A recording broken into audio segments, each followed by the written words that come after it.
আন্তর্জাতিক ক্রীড়াঙ্গনে বাংলাদেশের অবস্থান আরও শক্তিশালী করতে দীর্ঘমেয়াদী পরিকল্পনা গ্রহণ করেছে Bangladesh Olympic association. Asian games ও সাউথ এশিয়ান গেমস সহ বড় আসরগুলো সামনে রেখে খেলোয়াড়দের প্রশিক্ষণ ও দক্ষতা বৃদ্ধিতে বিশেষ গুরুত্ব দিচ্ছে সংস্থাটি। এ লক্ষ্যে বিও এর কার্যনির্বাহী সভায় বেশ কিছু গুরুত্বপূর্ণ সিদ্ধান্ত নেওয়া হয়েছে।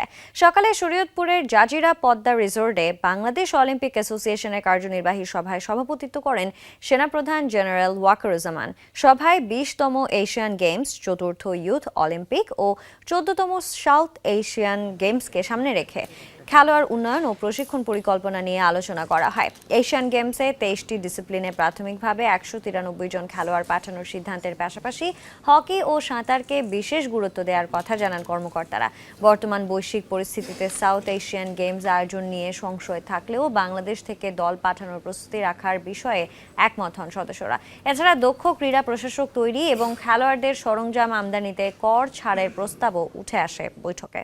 আমরা এই খেলাধুলার সাথে জড়িত এটা নন প্রফিটেবল অর্গানাইজেশন হিসেবে কাজ করছি ইন্ডিপেন্ডেন্টলি, বাট সরকারের অনেক আইনকানুন আছে। ভ্যাট ট্যাক্সের ব্যাপারে দেখা যাচ্ছে আমরা যেই টাকাটা পাচ্ছি অনুদান হিসাবে বা যেই টাকাটা আমরা সংগ্রহ করছি স্পন্সরের থেকে, সেই টাকাতে অনেকটাই ভ্যাট ট্যাক্সে চলে গেলে আমরা আসলে কার্যকরীভাবে অনেক কাজ করতে পারছি না।